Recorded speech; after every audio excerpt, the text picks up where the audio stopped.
which is the highest it's been in a very long time. I am so thrilled to see this amount here. It really feels secure. It feels validating because it shows that I'm working towards my goals. And I mean, it's just working. Like this system with the cash envelopes and everything, it's working. I'm so thankful. Like honestly, it's such a good feeling.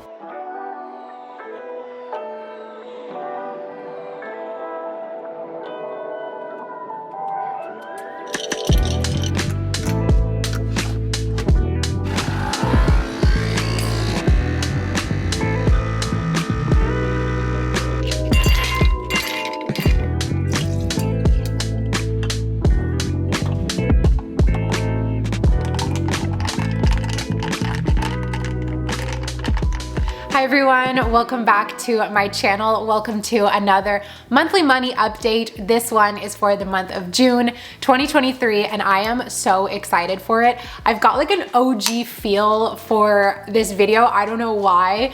I think it's because I'm sitting in my living room. We've got a coffee. We did the little coffee making montage, which I haven't done in forever. We have our good friend Maggie right here who's gonna help us out today. But what's not OG about this is I've completely refreshed the sort of way I'm gonna go through this video because I want it to be a little bit more tangible rather than just going through what I spent, what I earned like I normally do. I really wanna break this video down step by step of how I budget, how I do my monthly budget every single month, how I reflect on the previous month, how I prep for the next month, doing my cash, like literally from A to B, how I do my budget, because I want you guys to, if you feel like it, be able to kind of do it with me so that this video can serve as a guide for how you may want to do your monthly budget or a little bit of inspiration on some steps that you can add. Obviously, I am not a professional. We're just here having fun. I'm just a girl who likes to talk about money and share my thoughts with you guys. So I hope you will enjoy this video. Let's get into it. If you are new to my channel, my name is Zoey. I'm 26. I live in Montreal. I work as a content creator and as a freelancer. I'm so happy you're here, whether or not you're new. I'm happy that you are here. I would love for you to subscribe if you haven't already. And please give this video a thumbs up if you enjoy it, if you enjoy talks about money. My goal with this video is to, like I said, walk you through exactly how I do my budgeting, but also just serve as a fun and friendly and kind of safe space to talk about budgets, to talk about money, to talk about our failures and our mistakes, the things we've learned along the way, and just have fun talking about money. My channel, I feel, is all about lifestyle and personal finance and mental health and just like the intersection between all three. And I always do my best to just share and be open and give you guys a real look into a real person's life and finances. So that is what's up on my channel. If that speaks to you, I'd love for you to subscribe, like I said. And I already said it, but let's get into it 2.0. Let's get into this video.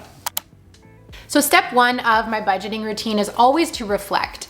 Money doesn't have to be complicated, but I do think money is emotional. For myself and for many people, we harbor a lot of insecurity and anxiety and just feelings around money. Money can also represent success to some people. It can represent so many different things. And so that's why I love to take a moment and reflect on the ways that I felt about money this previous month, how I want to feel moving into the next month. And I think it helps kind of guide me in the month to come, knowing how I felt in the previous month. So in terms of my spending and in terms of my budget in May, I think I did very, very good. I stuck to my budget. I didn't have any purchases that I regretted or that I felt guilty about. Like everything just felt very good.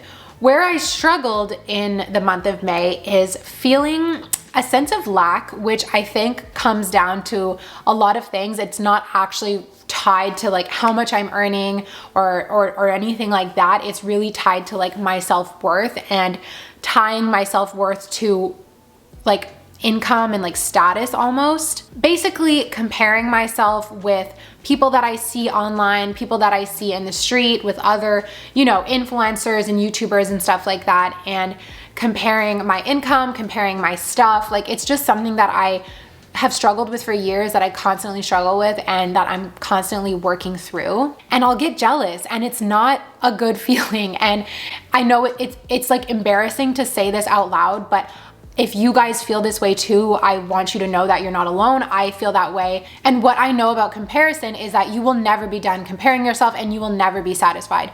There will always be someone who earns more money than you, who's more fit than you, who's more beautiful than you, who's more like athletic, whatever it is, whatever you're comparing to, there's always going to be someone more. There's always going to be a next level to achieve. And so when you're constantly comparing yourself, you're just never going to be satisfied. I feel like when I was a little bit younger, when I was graduating university, I had certain salary goals based on the first job that I got and what was offered to me and what I knew my peers were being offered, which was around $65,000, which is a lot of money. It's a lot of money, Canadian. And then as I get older and I start seeing people talk about six figures and, you know, larger amounts of money, suddenly it's like what was good for me and what I was satisfied with is no longer enough. And what a toxic way to go through life. So I really want to work, that is my challenge, is to work on being so satisfied and so grateful with what I already have, not chasing this mysterious six figures, because six figures can be $100,000 or it can be $999,000. And there's a huge variance between those two, right? So that's just my little thing about the six figure number. But also, so what if you don't make six figures? Like, so what? Are you happy? Do you have a comfortable place to live? Do you have nice things? Do you have love in your life? Like family, friends, whatever. Like there's so much more to life than money. And so anyways, I'm rambling a lot, but that's just what I've been thinking about lately. That's what's been on my mind. And like, suddenly putting this pressure on myself that like I need to earn six figures is just crazy. Like it's just crazy because one day I'll earn six figures and you know what? I'm not going to be satisfied. I'm going to want the next level up. And so we need to learn to be satisfied, and I need to learn to be satisfied with what I have right now, and stop just like looking outward and seeing other people's information as a way to be happy for them and to know what's possible for you, but not comparing where you are right now to where someone else is. So, okay, that's my rant. But going back to the positive, I'm really, really proud of myself for really sticking to my budget this month. I didn't overthink my day-to-day finances. I talked about this in my mid-month check-in, but anything I wanted, I was like, no stress, you can have it, just relax. And that caused me to like take a step back, slow down, and in turn actually save a lot of money. And that might sound like a no-brainer to some people, but for me, that worked out really, really well. If you want a closer look at some of my spending throughout the month of May, some more feels, I will have the mid-month check-in linked up here. So you can check that out if that interests you. Now let's move into step 2 of my budgeting routine, which is to input all of my expenses into my budget tracker. What this does is it allows me to go back and reflect throughout the month on really how much I spent. It's nice to see everything just conglomerated into one spreadsheet, and then the budget tracker will put it nicely into a table that sorts it by category. Normally, I try and every single week input my receipts. I keep all of my receipts in my cash envelopes folio. I carry them around with me. And then about once a week, really I would like to do it more than once a week, but once a week I sit down and I input it all into my spreadsheet. Ever since the mid-month check-in, I kind of fell off, so I had a lot of receipts to input. I did it actually last night. I sat down at the desk, I made a Nutella toast and some tea, and I watched Sex and the City in the background, and I input all of my expenses.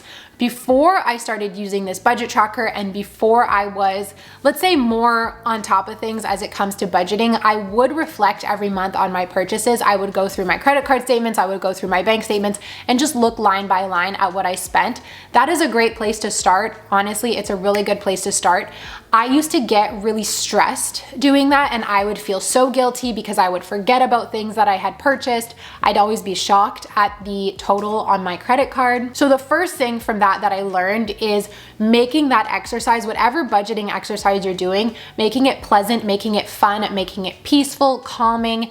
That is really important. So whether that's playing music, lighting a candle, just sort of setting the ambiance, making a tea or a coffee. I like to play YouTube videos or a podcast or TV like I did last night. I like to have something to kind of keep me company and just remind me that this can be a lighthearted exercise. So step 1 is to make it pleasant. Step 1 within step 2 is to make it a pleasant experience. And then the second thing that I learned is that checking in more regularly is going to help avoid surprises at the end of the month. So whether that's inputting your receipts into a tracker like I do, or just checking your banking app, your credit card app throughout the month to see what your spending is at, because it's so much easier to avoid surprises and to keep your budget in check and keep your spending, you know, within the parameters that you want it to be when you're constantly checking up, rather than like spending like free for all and then the end of the month you check your bill and you're surprised. So I just grabbed my laptop. Let's take a look at my spending for the month. I'm just gonna run through this super quickly. So groceries, the budget was $400.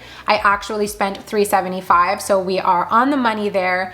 Didn't spend anything for the home this month, which is what I wanted. I spent a lot in the previous months, didn't want to spend on home this month. For treat yourself, I went over by about $70. I knew I was gonna do some form of treat yourself. I do every single month. I love to shop for clothes. I love to shop. However, I didn't set like a predefined parameter. So I spent $67 and I bought some stuff, some kind of vacation wear for an upcoming vacation.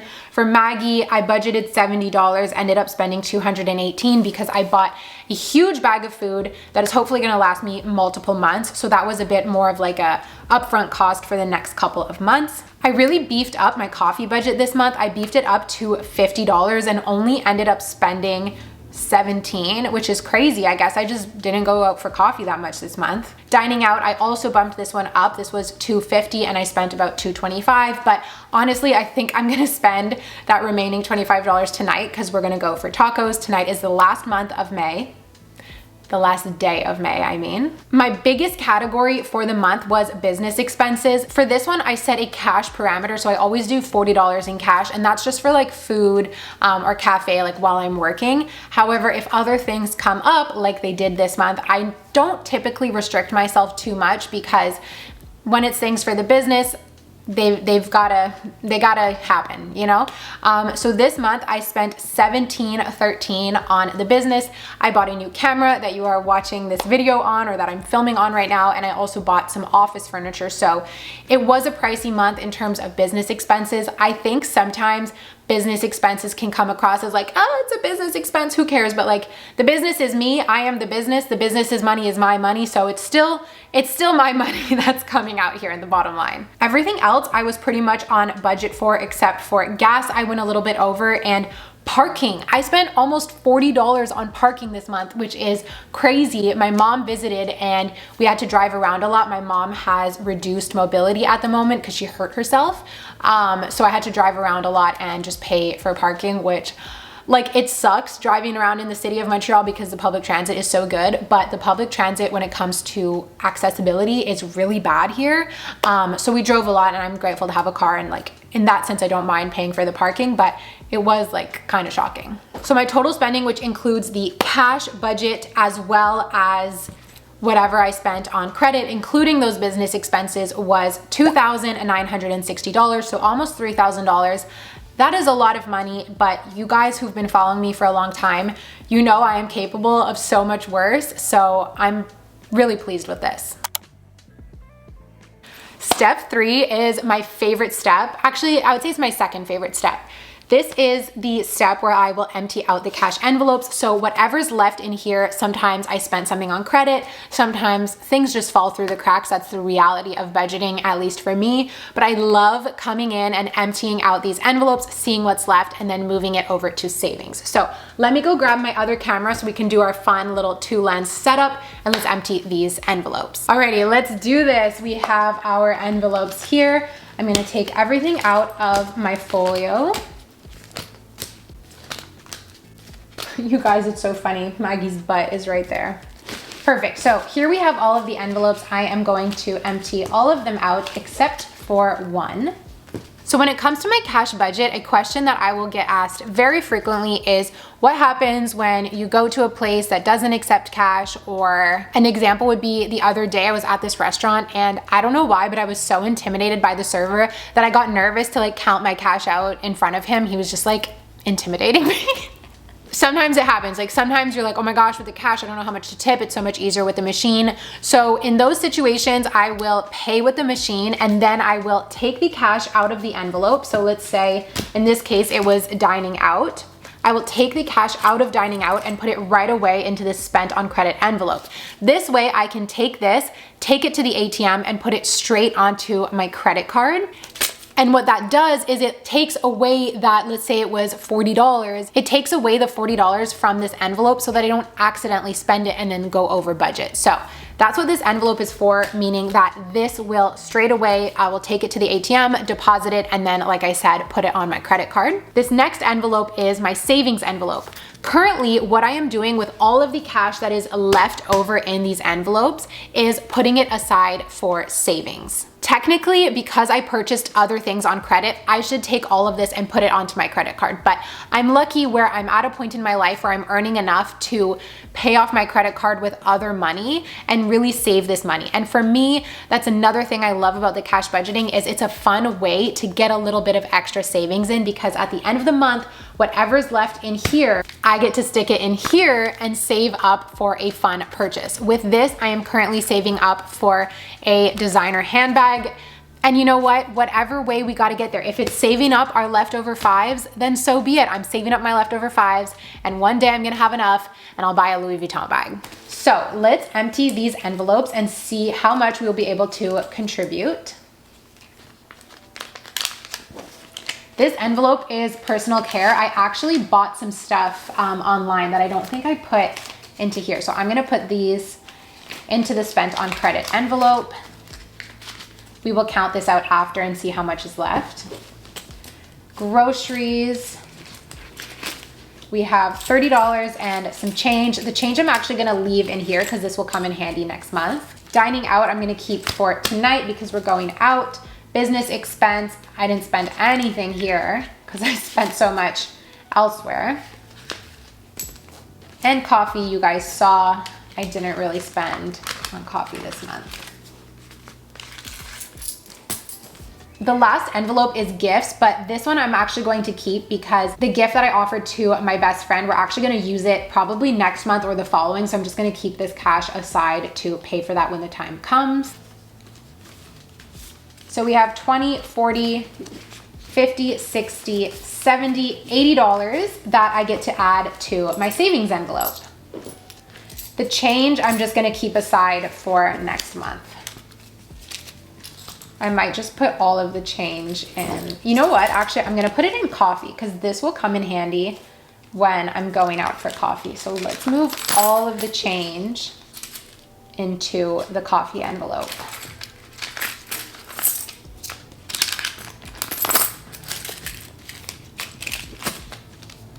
Spent on credit, let's see how much is in here.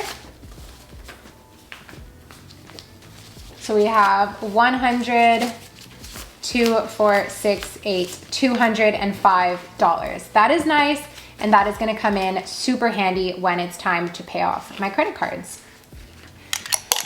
Coffee break. Step 4 is to check in on my earnings, move some money around. So because I am a freelancer, my taxes are not directly taken off of whatever money I get paid. I have to put aside money for taxes every single month. Also, because I'm a freelancer, I don't get paid the same amount every single month, nor do I get paid at the same time every single month. So my income varies a lot. It's also a bit more unpredictable of when certain things are gonna come in. I could do something in March and not get paid for it now. I could do something 2 weeks ago and get paid the next day. It's really just, it always changes. So I always like to just wait until the end of the month and just sit down one shot and do all of my earnings check-in. So I actually haven't calculated yet how much I've earned this month. I don't know. So I'm gonna go take a look. Also for me, the way that I do my personal accounting is I count what's come in this month, not what I've done. So I'm not counting the amount of work that I've billed. I'm counting what actually touched my account this month. So I just opened up my laptop. I'm gonna take a couple of minutes to do this check-in and then I will be back. So once I have input all of my earnings into a spreadsheet, the very first thing that I do is send my money straight away into the savings account that I have for my taxes. So I keep that savings account with Wealthsimple because while I'm saving up to pay my taxes, I can earn 1% interest, which is Better than nothing, so I send it to myself via e-transfer. The Wealthsimple app is really good, so I'm just gonna transfer myself that amount right now. It usually takes about 5 minutes for the e-transfer request to come in, which is nice because that takes the money straight out of my checking account, meaning that I don't get confused and get an NSF fee after a couple days when I like pay off my credit card and my loan comes out and like all of these things come out of my checking account and then I didn't leave enough in the checking account. I hate that feeling, and it just came in. So that's perfect. I'm gonna do this right away.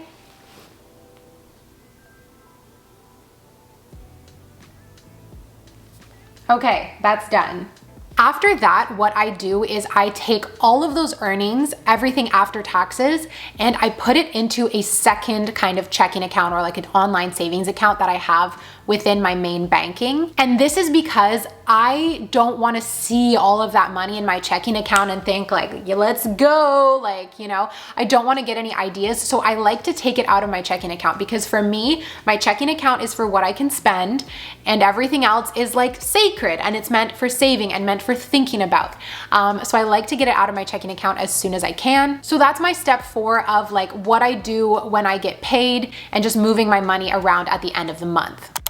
Step 5 now is to pay yourself and to pay your bills. Last month was the very first month in all of my budgeting journey that I paid myself first. That before I paid my rent, that before I paid off my credit cards, I put my money into my savings. And I'm not counting taxes because that I've pretty much always done. I think at the very beginning of my freelancer career, I was like, I'll worry about taxes later. No, don't worry about them later, worry about them now. But last month was the first month where I really took a percentage of my income. I said, no matter what, I'm taking a percentage of this income and I'm putting it towards my retirement. And that was a goal I set for myself a couple months ago. And so it felt really good to achieve it. I also made sure that I put aside some money for my emergency fund. That is another goal that I set, was breaking down what exact amount do I need to put towards my emergency fund so that by the end of the year 2023, I hit my goal of $10,000. So that amount was $470, and that's what we're gonna start with today. I am going to go back into my Wealthsimple app and request $470 from my checking account.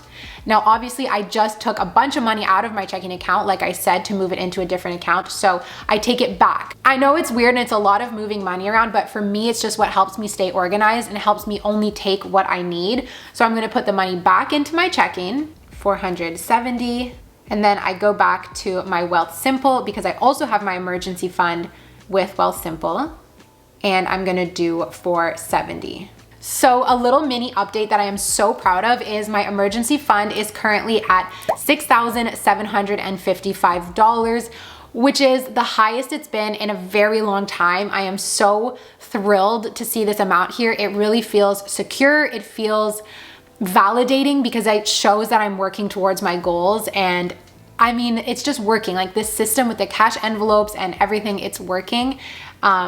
I'm so thankful. Like honestly, it's such a good feeling. So like I said, I'm working towards contributing to my retirement savings. This month, however, I'm gonna take a little break from contributing such an aggressive amount because I am going on vacation.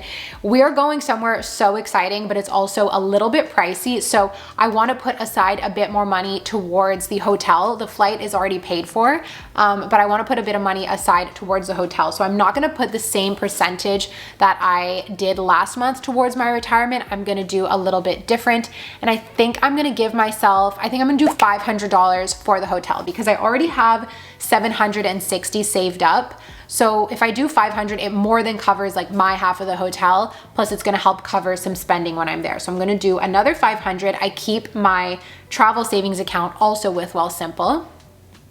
I hope I'm not losing you guys here. I feel like this is where my banking setup starts to get a little bit confusing, but basically I'm just taking money from my checking to my savings or from one savings account to another. So after I film this video, I am going to sit down and take a closer look at what other savings accounts can I contribute to. There's going to be my retirement account in there. There might be my tax-free savings. I might bump up my emergency fund. I'm not 100% sure yet. This I like to do just off camera and like really sitting down and being mindful about it. So we will see what I end up doing with my savings there. And now it's time to pay bills. So my rent and utilities are all looped into one. I send it via e-transfer, which I will do tomorrow on the 1st of the month. My rent is $875. I also have an office space that I rent that is automatically withdrawn from my account, and that will be withdrawn tomorrow. That is $750. My car loan automatically comes out of my checking account every 2 weeks. It already was taken out, and that's about $208 a month. My insurance I prepaid for the year. I'm trying to think of any other bills, but I think those are all of my like recurring bills. And then the last step would be to pay off my credit cards. The reason paying off my credit cards is my last step is because I know that I can pay them off in full. I am so fortunate to be in a position where I'm paying off my credit cards every single month. That being said, carrying, this is my opinion, okay? Like ring the alarm, this is my opinion. Carrying credit card debt is the worst kind of debt that you can carry because the interest rate is so high. There is no benefit to carrying around credit card debt. Sometimes I carry debt on my line of credit. Right now it's fully paid off, but sometimes in the past I've used my line of credit as a buffer from my credit card because the interest rate is half of what it is on my credit card. Sometimes holding a little bit of debt there, holding debt like on a car loan, it makes more sense and allows you to contribute to your savings at the same time. But when credit card debt is 25%, it's just not worth it. Pay it off first. Pay your credit cards off first because I really don't want you guys walking around with that credit card debt. That's just my opinion, but I also feel like it's a fact, but I'm not a professional, it's my opinion, okay? This month, my credit card bills were pretty good. I have 2 credit cards, a MasterCard and an American Express. The MasterCard balance was about $550, which is very low. Usually that one's a little bit higher, so really happy about that. My Amex was higher because I had those expensive purchases for the business, like I said, the camera, the furniture, so that was a little over $2,000. And it also includes some purchases because of my billing cycle. It also includes some purchases from April. So that's why the amounts don't always line up between what I show in the spreadsheet and what the amount is on the credit card. So I'm gonna pay those off when I turn off the camera. Basically, step 5 of paying yourself and paying the bills is the longest and most complex because it just requires a little bit of thinking. I try and be very intentional when I do it. I know a lot of people like to have all of their payments and their savings and all of that on autopilot. I like taking the time to sit down, again, like have Sex in the City, have a podcast, have a video on in the background, and just be intentional about where I move my money. That's how I like to do it.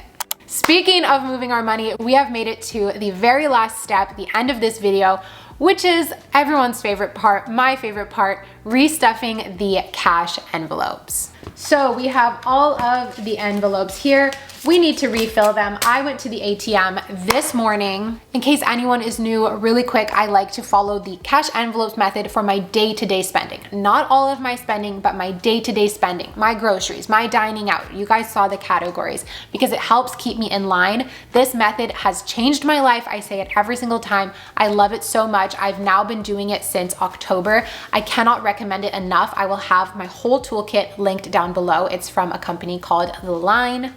I like choked on my words there. The Line, it's called. So I really recommend if you are someone who has a hard time keeping a hold on your spending, try the cash envelopes method. It is so good. It changed my life, like I said.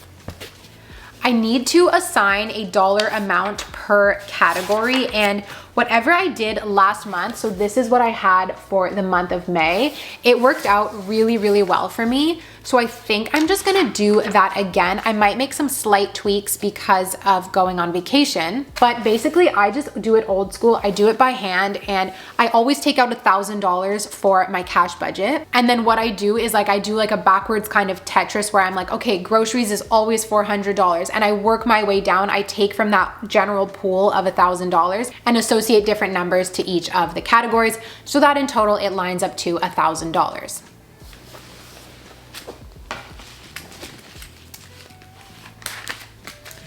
Holding $1,000 in your hands is a lot of money. It always makes me uncomfortable to walk around with this, so anyways, I'm just glad it's gonna get dispersed into its envelopes. The thing I wanted to say really quickly is what I've been doing as well is saving up for what I call 1 month ahead, which is basically my fixed expenses, so my rent and my utilities, as well as my cash spending. I save up for it and put the money aside throughout the month so that when May 1st or June 1st or whatever first, when the first of the month comes around and it's time to pay my rent and refill my cash envelopes, I'm not struggling looking for money because throughout the month I covered myself and put that money into this account. It is one of the best things for financial peace of mind. Like I said at the beginning, I run quite anxious when it comes to money, and this really gives me a lot of peace of mind. So I already had the $1,000. I didn't need to move the money around. It was already there waiting for me, which is so nice. When I pay my rent tomorrow, the account will be emptied out, but I'll refill it throughout the month of June. Now let's get to stuffing. That sounds weird. We are going to start with groceries, the easiest one because it's always $400. So 2, 4, 6, 8, 100, 2, 4, 6, 8, 300. We'll do a 50, 60, 70, 80, 90, and $100. 1, 2, 3, 4, 5. Sometimes I will split this in half so that I'm not carrying around a full $400 with me at once because that is a lot of money. So I do have a backup envelope where I will put, like, let's say $200. I'll split it right in half and only carry around the first half and then the second half with me. For home, I'm gonna do $0 again. For dining out, last month I did $250 and that worked out very well. However, I want to recategorize the dining out spending into vacation and non-vacation. So I'm gonna skip dining out for now. Maggie, I'm gonna do $60.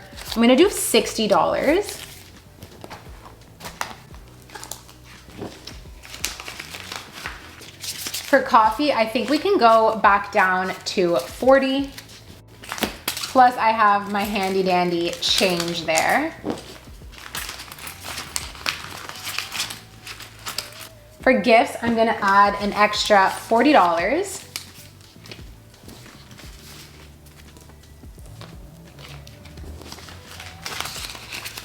Personal care, we're gonna do $40.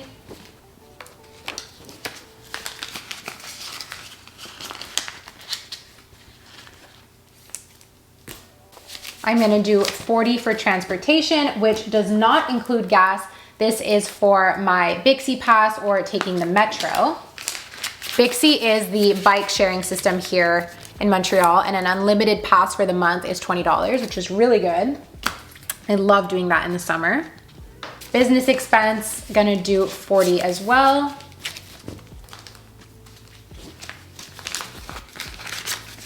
So let's see what's left, because whatever's left is gonna be divided between vacation and dining out. I'm going away for 1 week. 2, 4, 6, 8, 100, 2, 4, 6, 80. Okay, so we have $340 left. So I'm gonna do $150 for dining out. I feel like this is a little bit low considering that last month I almost spent $250. But then again, I'm not gonna be here for part of the month. I'm gonna be gone for a week.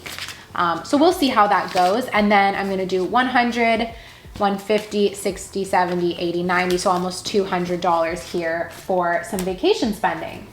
And I'll just put this into the treat yourself category because vacations are a treat. Whew, it's hard work, this budgeting stuff.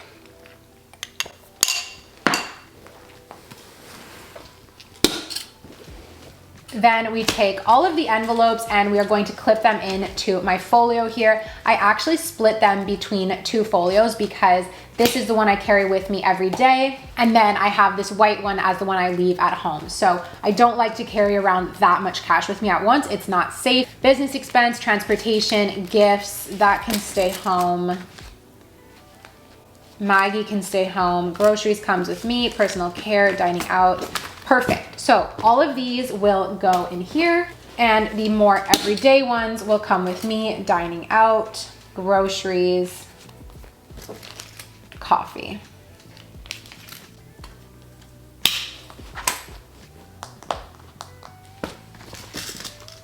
And then staying home, we have business expense, transportation, gifts,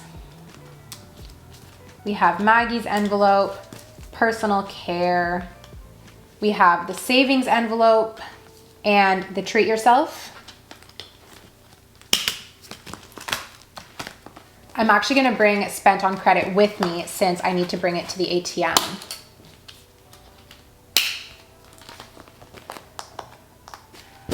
And there we have it. You guys, we did it. I feel like that was a marathon going through every single step of my budgeting routine. I hope you enjoyed this. Thank you so much for watching. I am going to wrap this up right here, right now, because I think I have talked enough. I hope you guys enjoyed this video. Like I said, let me know in the comments how you are currently doing, how your budgeting is going. I really want to know. Thank you for watching this video, and I will see you in my next one. Bye.